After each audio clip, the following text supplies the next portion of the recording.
we need to look at energy. We know energy is a big what? Cost, right? And so we need to understand what the energy, we're actually testing at this site a couple of different membranes and pretreatment processes to understand the costs and to see if there's a way that uses the least amount of energy, which would lower costs for the program. And then we're doing the public education and outreach like I am here tonight with you folks. And then what we'll get is these kinds of outcomes here. So here's the project in concept. There's our North City reclamation plant. Now, if it were approved, and this is going to be about 2013, we think we're going to go to City Council with all the final numbers. If City Council approves it, then what would happen is there would be a pipeline that would take something more than 1 million gallons per day, because it would be bigger, up to our San Vicente Reservoir. It would commingle with our supplies that are already in the reservoir, and then the water would go through our regular drinking water system at that point and go down to our treatment plant. And it would go throughout our system, so it's not just one area. Here's another way to look at it. Here's the wastewater coming out of the home or the business. It goes over to our North City reclamation facility. Some of that water comes out and goes into the tertiary treatment for the regular recycled water that we already use.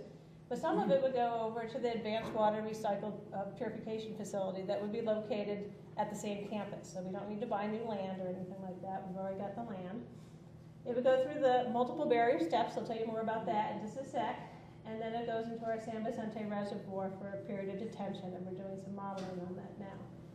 This water would commingle with the water that's already there. We've got our local runoff I mentioned, and the imported water from the Colorado River and Northern California, exposed to the sunshine, good things here. And then it comes back down to our treatment plants. The city has 3 of them for drinking water, at which time it's ready to go back to the home for drinking water. So let's talk about the multiple barrier water purification steps. Okay, so the first step is membrane filtration. And we've got some copy. If you go down to the plant, you can actually hold this and touch it and get a feel for it. It feels like a tube of cat whiskers, if you can imagine that. And each one of those cat whiskers is like a straw, like right there. And the holes in that straw on the outside, and the membrane is the water's being pulled through there by energy, is about 1/300th the size of a human hair, if you can imagine it that. And a lot of the large particles will be kept on the outside of that, and only the water molecules and smaller things will get through to the next level. The next level is reverse osmosis, which is the same technology that Bob will talk about for use in seawater desalination. In fact, next time you get a bottle of water, hold it up and look at it. It says drinking water. Usually it says from municipal sources treated with reverse osmosis. Okay? And next time you think about that, ask yourself, how much did I just pay for that bottle of water? This will be the same water. It will be much less expensive than bottled water. So what we have here, if a water molecule is the same as size as about a baseball, the holes in the membrane, which are actually not even visible with a microscope, are the size of a water molecule. So your inorganics are about the size of, I'm sorry, this must be a tennis ball. So this is a baseball. Most organics are going to be a soccer ball. Viruses are going to be like a Mack truck. Bacteria is like an Empire State Building, and protozoa there is Mount McKinley. Those bigger items are not going to push their way through this membrane. You basically have, at the end of this process, water that is essentially the same quality as distilled water. Okay? Now, you don't have to trust me on this, because we're going to come back and we're going to show you the actual water quality results in about a year and a half. So you can tell me what you think of the results. The process then goes through a final disinfection process where both UV, ultraviolet light, and hydrogen peroxide are introduced to the water just to disinfect in case there's just anything left. So, how many people have been to Disneyland and drunk the water there? You've been drinking this kind of water already. Orange County has a 70 million gallon per day facility that is already producing purified water from wastewater. They are putting it into the ground because they have the added benefit of a groundwater reservoir that San Diego lacks. And so we will put it into a reservoir, whereas they're already putting it into a ground. Orange County has been so pleased with this facility that they are looking to expand it to 100 MGD, 100 million gallons per day. We also, Occoquan is also, which is in the Washington, D.C. area, has been using this technology for a while too. Singapore, if you've been to Singapore, they actually go one step further. They don't even have a reservoir. So this is the reservoir, and part of what we are doing, part of what we're working on is a limnology study. A limnology means the study of a lake. Lakes are living bodies.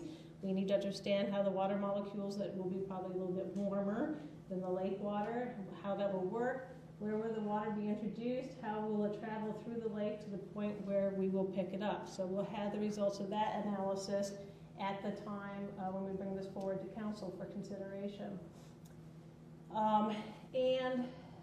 Well, we've gone through some of these benefits already, but as Toby's talked about, this is a local supply to us. We understand, because we are all in the long-range planning business, that for San Diego, our imported water options are going to become more expensive. And so, like Toby mentioned, when we start looking at a $2,000 per acre foot threshold, if this project comes in, you know, it could be $2,000 and be cost effective in the not too near future.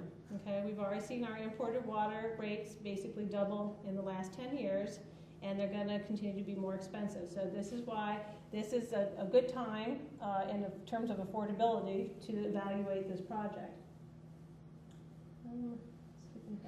We have an independent advisory panel of folks who are premier experts on this topic of water quality. And you can see their picture there. We have 9 PhDs, and we do have the manager of the Orange County facility as well. And you can see their names there. These are worldwide known folks. They also are helping out Australia and different places in the world that are working on IPR as a concept. And like I said, we're doing the outreach. And here's the tour. So you've got the website right down here, and I've got some literature over at the table there with the, just go right here. It's a very simple little thing if you haven't done it yet. It's got a little button there, and you can sign up for a day at a time, and encourage you to go and kick the proverbial tires. It's a very impressive 1-hour tour. And then just finally, I wanted to mention that while we have been discussing this in San Diego since about 2004, what's kind of interesting is that a coalition of supporters have come behind in support of this project. And what's interesting is that we did not organize these folks. They organized themselves. And it's very nice because when we bring items before council and we have opportunities for council to discuss it, these folks come and they fill in speaker slips and they are expressing support for it. And you can see a wide diversity of folks. We've got everyone from the Chamber of Commerce, who's co-hosting tonight, to a lot of our environmental groups. So it's a wide array, and we've been very pleased to have their support. And finally, just in terms of public perception, you're familiar with the old phrase for this was really toilet to tap, and that was a phrase that caught on over a decade ago, and it was kind of an unfortunate nomiker, but there it was. And so you can see in 2008 there was the San Diego UT article saying it's unwarranted to even think about it, and here we are in 2011, the yuck factor, get over it, the time has come. So with that, I'd be open for any questions you may have.